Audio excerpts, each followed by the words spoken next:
அகர முதல எழுத்தெல்லாம் ஆதி பகவன் முதற்றே உலகு. அனைவருக்கும் அன்பான வணக்கங்கள்.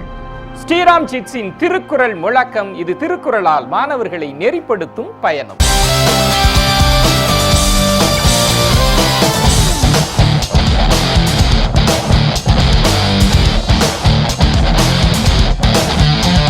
எண் 1 கோ சு சிம்ஹாஞ்சனா, PS சீனியர் மேல்நிலைப்பள்ளி, மயிலாப்பூர், சென்னை. அச்சமுடையாருக்கு அறனில்லை. இச்சகத்துளோரெல்லாம் எதிர்த்து நின்ற போதினும், துச்சமாக எண்ணி நம்மை தூறு செய்த போதினும், பிச்சை வாங்கி உண்ணும் வாழ்க்கை பெற்றுவிட்ட போதினும், இச்சை கொண்ட பொருளெல்லாம் இழந்து விட்ட போதினும், நச்சை வாயிலே கொணர்ந்து நண்பரூட்டும் போதினும், பச்சையூனி எய்ந்த பேர் படைகள் வந்த போதினும், உச்சி மீது வானிடிந்து வீழுகின்ற போதினும், அச்சமில்லை அச்சமில்லை அச்சம் என்பதில்லையே. அனைவருக்கும் வணக்கம். அச்சம் உடையார்க்கு அரண் இல்லை. வள்ளுவன் பொச்சாவாமை என்னும் அதிகாரத்தில் இக்குறளை வைத்தான். பொச்சாப்பு உடையார்க்கு நன்கு இல்லை என்பதனை ஈற்றடியாக வைத்து, அச்சம் உடையார்க்கு அரண் இல்லை என்பதனை முதல் அடியாக ஏன் வைத்தான்? பொச்சாப்பு அதாவது மறதி. மறதிக்கும் அச்சத்திற்கும் என்ன தொடர்பு? மூப்பினால் மறதி வரும், அது இரக்கத்திற்குரியது. மனிதர்க்கு விதிக்கப்பட்ட சாபம், நினைவுகளின் பகைவன். ஆனால் வள்ளுவன் குறிக்கும் மறதி வேறு. இது இளமையில் வருவது, இன்பக் களிப்பினால் ஏற்படும் மனநிலை, ஒரு வகை மயக்கம். செய்ய வேண்டுவனவற்றை நினையாது இருத்தல், அதனை அறிந்திருந்தும் செய்யாமல் புறக்கணித்தல். சோர்வு என்பது ஆற்றல் இழப்பினால் உண்டாகும் தளர்ச்சி. உடல் சோர்வும் உள்ளச்சோர்வும் வலிமை குறைவின் அடையாளம். ஆனால் வள்ளுவன் குறிக்கும் சோர்வு ஆற்றல் மிகுதியினால் உண்டாவது. இது செய்தற்குரிய கடமைகளை செய்யாமல் நழுவவிடும் அலட்சிய போக்கு. பொச்சாப்பு என்னும் சொல் இப்பொருள் அனைத்தையும் ஒரு சேர காட்டுகிறது. பொச்சாவாமை என்பதற்கு உருவும் திருவும் ஆற்றலும் முதலியவற்றான் மகிழ்ந்து தற்காத்தலினும் பகை அழித்தல் முதலிய காரியங்களினும் சோர்தலை செய்யாமை என்பது பரிமேலழகர் உரை. எல்லையற்ற அழகு, செல்வம், வலிமை, உடற்கட்டு, கல்வி முதலியனவும் போதைப் பொருட்களே. இவற்றோடு நாடு, அரண் ஆகியவை பிறரை துச்சமாக எண்ணி புறக்கணிப்பதற்கு காரணமாக அமைகின்றன. இவர்கள் பிறரால் நம்மை என்ன செய்துவிட முடியும் என்று புறக்கணித்து சோர்ந்து கிடப்பர். இச்சோர்வு துன்பங்கள் வளர்வதற்கு வழிவகுக்கும். இது புகழ்கொல்லி, மரணத்தின் முன்னோட்டம். ஒருவன் வலிமையினால் மயங்கும் பொழுது இகழ்ச்சியினால் கெட்டவர்களை எண்ணி பார்த்தல் அழியாமைக்கு வழி. ஒருவன் தன் நிலை உயரும் பொழுது இவற்றை மறவாது இருத்தல் தற்காப்பு. ஆக மறவாமை உயர்வை தக்க வைத்துக் கொள்ள தக்க வழி. தன்னம்பிக்கை எல்லை கடக்கும் பொழுது அது அலட்சியத்திற்கு வழிவகுக்கிறது. அலட்சியம் மயக்கத்தை தருகிறது, மயக்கம் சோர்வை தருகிறது, சோர்வு அச்சத்தை தருகிறது. அச்சம் ஒருவனிடம் உள்ள எல்லா பலங்களையும் திறன்களையும் பயனற்றதாக்கி விடுகிறது. இதுவே அச்சத்திற்கும் மறதிக்கும் உடைய தொடர்பு. போர் படைதனில் தூங்கியவன் வெற்றி இழந்தான், உயர் பள்ளியில் தூங்கியவன் கல்வி இழந்தான், கடைதனில் தூங்கியவன் முதல் இழந்தான், கொண்ட கடமையில் தூங்கியவன் புகழ் இழந்தான். எனவேதான் அச்சம் உடையார்க்கு அரண் இல்லை என்பதனை பொச்சாவாமை அதிகாரத்தில் வைத்தான் வள்ளுவன். பொய்யா மொழி என்றைக்கும் பொய்க்காது. அறம் செய்ய விரும்பு என்றாள் ஔவை, அச்சம் தவிர் என்றான் பாரதி. ஔவையை போற்றியவன் பாரதி, பின்பு புதிய ஆத்திச்சூடி ஏன்? அறம் செய்ய விரும்புவோர் அச்சத்தை தவிர்க்க வேண்டும் என்று உணர்த்தினான் பாரதி. துன்பமும் நோயும் மெய்யடியார்க்கு அன்றோ? எது அறம்? மனத்துக்கண் மாசிலன் ஆதல் அனைத்து அரண். அவ்வரத்தினால் வருவதே இன்பம். அவ்வரத்தினுங்கு ஆக்கமும் இல்லை, செயற்பாலது ஓரும் அரண். எனவேதான் இருமை வகை தெரிந்து ஈண்டு அறம் பூண்டார் சான்றோர். இவ்வரத்தினை கொள்கையாக பற்றி வாழ வேண்டுமெனில் துணிவு வேண்டும். அத்துணிவுடையவன் பணிவுடையவன் ஆவான், பணிவுடையவன் அன்புடையவன் ஆவான். அன்புடையவன் அறத்திற்கு மட்டுமல்ல மரத்திற்கும் அதுவே துணை என உறுதி கொள்வான்.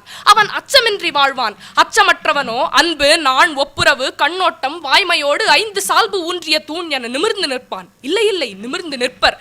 அச்சம் உடையவனோ அழுக்காறு, அவா, வெகுளி, இன்னாச்சொல் 4ற்கும் அடிமைப்பட்டு கிடப்பர். அச்சமும் பேடிமையும் அடிமை சிறுமதியும் உச்சத்திற்கொண்டார். ஊக்கமும் உள்வலியும் உண்மையில் பற்றுமிலா மாக்கள். மானம் சிறிதென்றெண்ணி வாழ்வு பெரிதென்றெண்ணும் மீனர்கள்.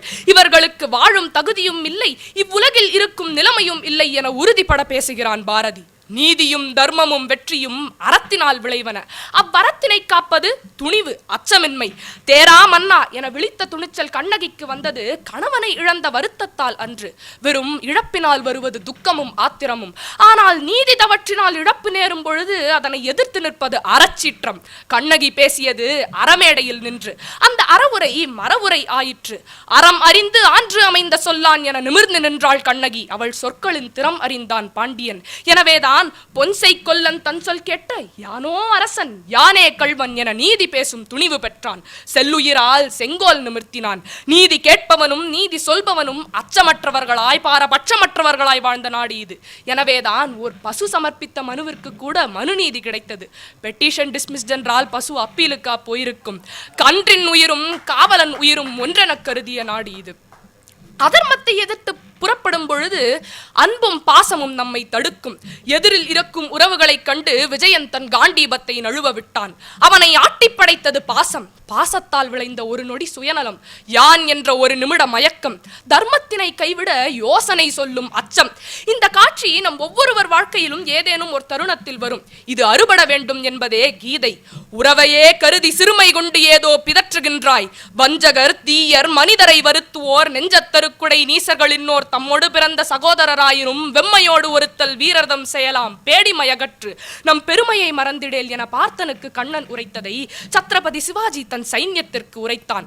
அச்சம் பற்றினால் பேடிமைக்கு ஆட்படுவோம், பேடிமை ஆட்கொண்டால் பெருமையை மறப்போம், பெருமையை மறந்தால் அடிமைகளாவோம். தர்மத்தினை நிலைநிறுத்த புரியும் போரில் எவர் வீழினும் ஸ்தித பிரஜ்ஞர்கள் அதை பற்றி கவலை கொள்வதில்லை. அத்தகைய தவப்புதல்வர்களை பெற்ற தாய்மாரை புறநானூறு அடையாளம் காட்டுகிறது. போர்ப்புறம் கொடுத்தான் மகனெனில் அவன் பாலுண்ட மார்பகங்களை அறுப்பேன் என பேசினாள் அத்தாய். வீரரை பெறாத மேன்மை தீர் மங்கையை ஊரவர் மலடி என்று உரைத்திடு நாடி இது. கார்கில் போரில் உயிர் துறந்த சரவணனின் தாயாரிடம் பத்திரிகையாளர்கள் பேட்டி எடுக்கிறார்கள். ஒரே மகனான சரவணனை போரில் இழந்துவிட்ட உங்கள் மனநிலை எப்படி என்று கேட்ட பொழுது, இந்தியாவை காப்பாற்ற போருக்கு மற்றொரு மகனை கொடுக்க முடியவில்லையே என வருந்தினாள் அத்தாய். வீமன் திரளும் அவருக்கு இளைய விஜயன் திரளும் விளங்கி நின்ற சேம மணிப்பூன் திருநாடு இது. 1971 இந்தியா பாகிஸ்தான் எல்லையில் லோங்கேவால் என்னும் இடத்தில் பாகிஸ்தான் இந்தியா மீது திடீர் தாக்குதல் நடத்துகிறது. அப்போது முன்னிரவு. அந்த எல்லையில் இருந்த இந்திய ராணுவ வீரர்கள் வெறும் 149 பேர் மட்டுமே. இரவு முழுதும் போராடினாலும் ஒரு வீரன் கூட உயிர் மிஞ்ச முடியாது.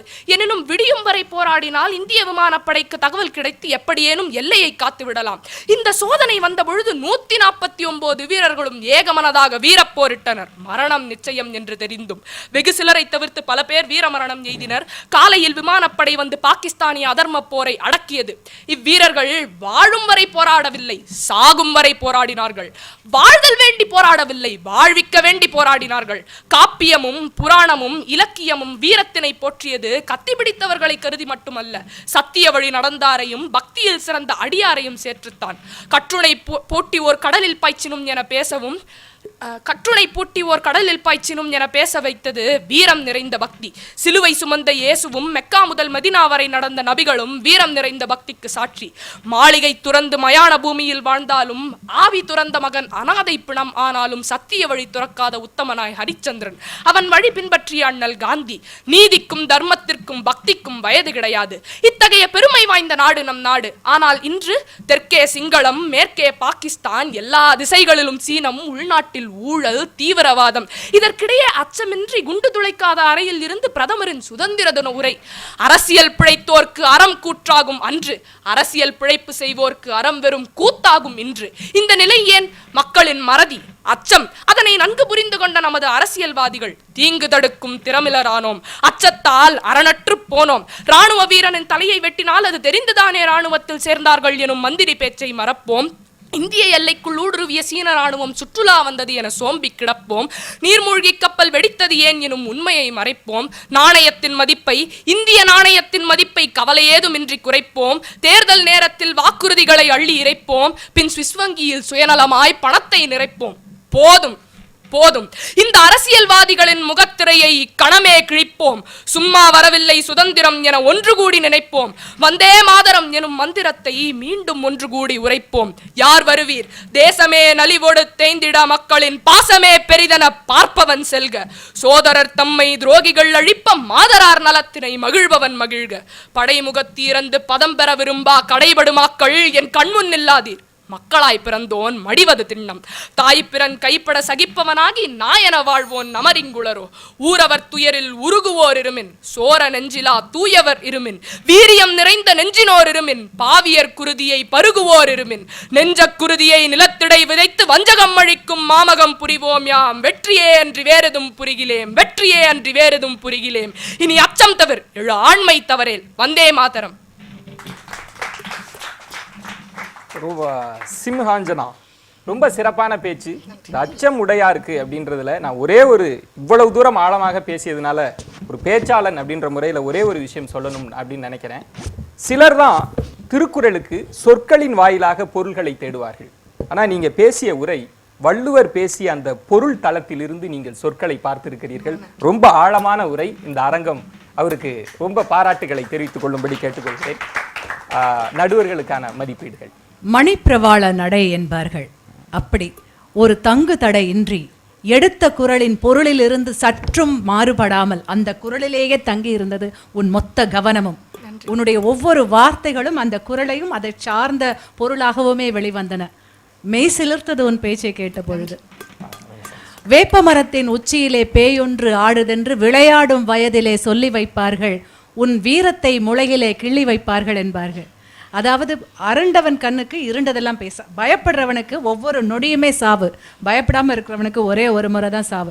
இந்த மாதிரி சின்ன வயசுலேயே உனக்கு பயத்தை ஊட்டி வைத்தார்கள் என்றால் உன்னுடைய வீரம் தொலைந்து போகும். அதே போல நல்ல விஷயங்களை சொல்லி நம்மளை மேல்நிலைக்கு கொண்டு வந்தவர்களை மறக்காது இருக்க வேண்டும். அப்படி நீ அவர்களை மறந்தால் உனக்கு என்ன நிலை வாய்த்தும் உனக்கு அதனால் பிரயோஜனம் இல்லைங்கிற ஒரு அற்புதமான குரலை ரொம்ப அழகா நீங்க சொன்னீங்க. வாழ்த்துக்கள் சிம்ஹாஞ்சனா.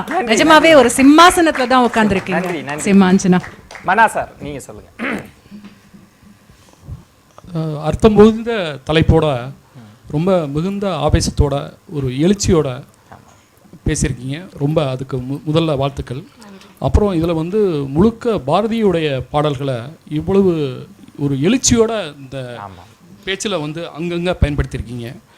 இது கண்ணகியிலேருந்து ஆரம்பித்தாலும் கூட நீங்கள் நடப்பு கால அரசியல் இருக்குல்ல, குறிப்பிட்ட இப்போ இன்றைய நிலவக்கூடிய ஊழல் வரைக்கும் அதை எதிர்த்து ஒரு ஆவேசமாக ஒரு கேள்வி எழுப்பக்கூடிய நிலையை நீங்கள் அந்த பேச்சில் உருவாக்கியிருக்கீங்க.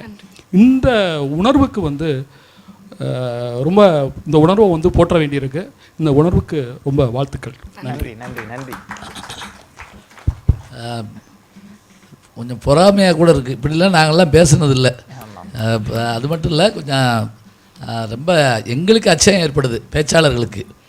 இப்போ பெரிய போட்டி கடை போட்டால் போட்டிருக்கு அப்படிங்கிற மாதிரி இந்த வால்மார்ட்டை கட்டு பயந்த மாதிரி நாங்கள் பயப்படுறோம்.